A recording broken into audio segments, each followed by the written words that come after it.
Okay.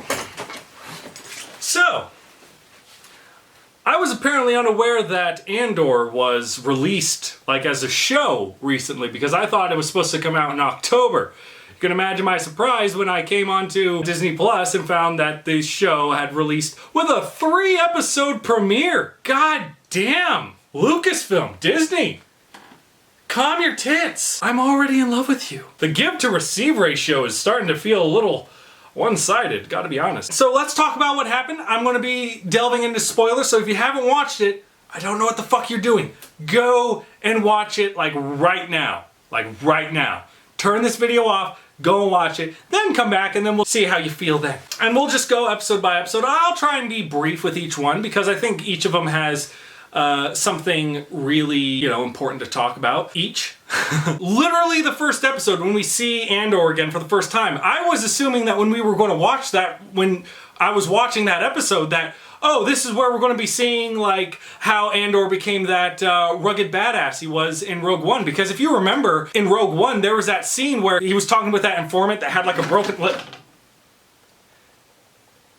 He was talking with that informant that had a broken leg or broken arm, something like that, I can't really remember. But there was Imperial forces that were coming down the alley that was going to catch them, and Andor was able to escape. But the other guy's like, oh man, I can't get out of here. I can't escape like you can.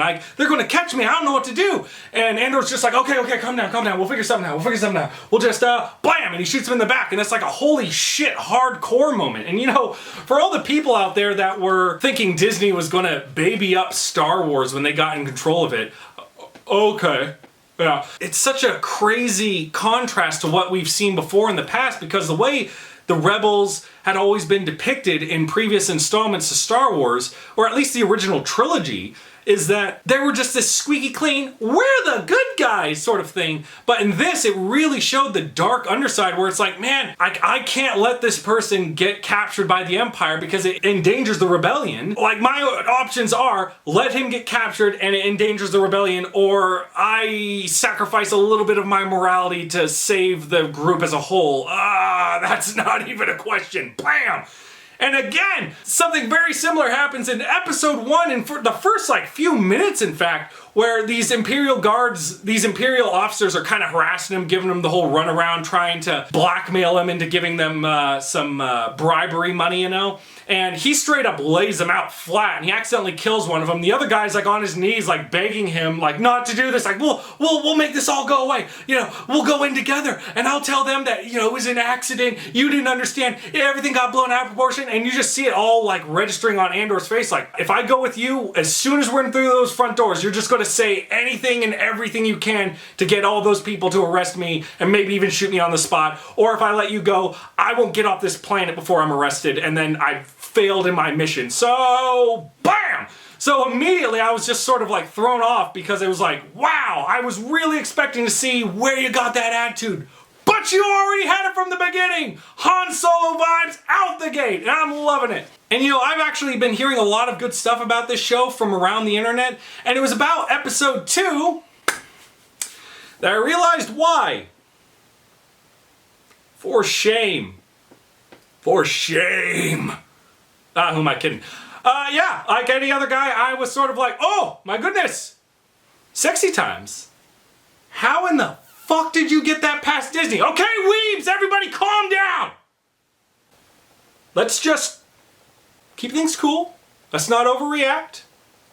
Let's keep this on the down low, because if Disney finds out this is on there, it's gonna get edited out like that. Like the dude from The Mandalorian, the jeans and shirt guy in the back of the hallway scene. You know what I'm talking about. That's sort of really what the situation is here. This is why people are liking the show so much, because a reintroduction to sexy time, like the last time we had something kind of like this was things like Leia's Slave Leia outfit, and Disney was just sort of like, yeah, we're gonna downplay that from here on out. So the fact that this is in here, I mean, Are you happy now, people? Are you okay? You understand Rule 34 is a thing, right? Like, you could have just gone there and not had this in the show if this is what you needed for Star Wars to work for you again. And I'm one to talk, because even still, I'm still just sort of like, boobs! I like it. Yeah, but even still, if that's the thing that's gotten people back on board, like, that's fucking disappointing, guys. You should know better. But I get it. Episode 3 was... Oh, hey, no. It's called Blurry Films for a reason. Hey, there we go. Come on, there it is. So episode 3 was around the time I had this almost spiritual moment with Star Wars for what felt like for the first time for nearly a long time, really. Because I was sitting watching it with my dad, and I've always been able to tell if my parents are invested in the shows that we watch together or not, if they got their heads in their phones. Like, if they got their heads in their phones, I just sort of register that as like, they don't give a shit. But then, my mom does something infuriating where it's like, she'll be watching their phone and be like, this is dumb, I don't understand what's happening. Get your face out of the phone then! God damn it, now I'm a boomer! I've become my parents! But for this, me and my dad were watching it together, and there were some times where he had his face in his phone. But we get around near the end where the people that are investigating the murders of those 2 officers back in the first episode are harassing the town trying to find Andor. I sort of like periodically look over at my dad, and it's like the phone starts going down.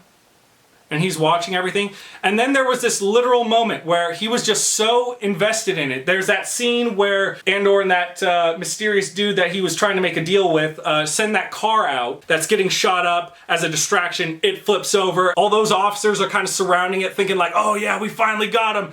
And then Andor and the other guy take a speeder bike out and they activate these bombs that are inside the car, blow it up. They send those guys flying. And my dad literally goes, woo! Yeah! That's what you get! And I'm just sitting there like, are we having a father-son moment right now? Oh, Star Wars bringing people together. As it should be. There's a lot of great things about the show. Acting, the scenery, just everything about this show is, it's really well done. I was really unsure when it came to Andor because really, Rogue One, I have a weird history with Rogue One. It's not that I hate the movie. I love all Star Wars movies to an extent. But, when it came to this character that was about Rogue One, I was sort of just left going,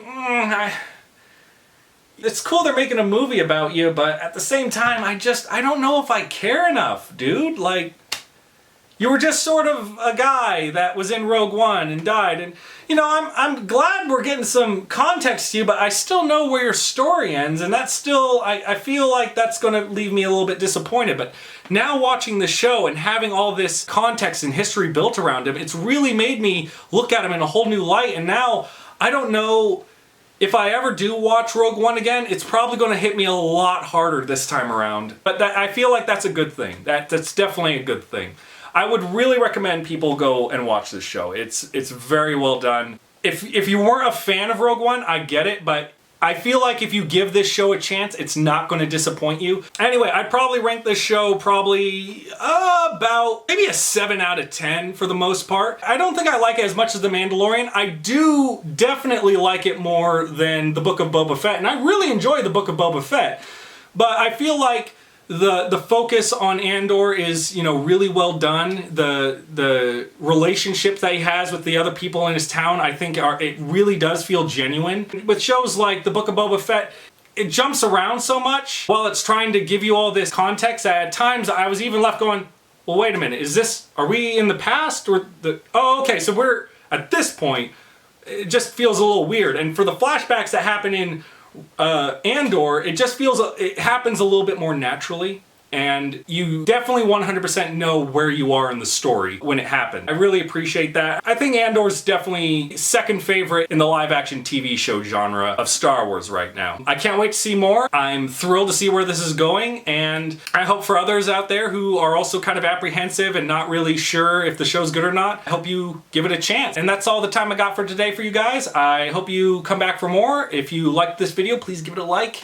If you want to see more, please give me a subscribe, and I hope to see you in my next video. Have a good one. Bye. Can't believe my dad loved that show. This is so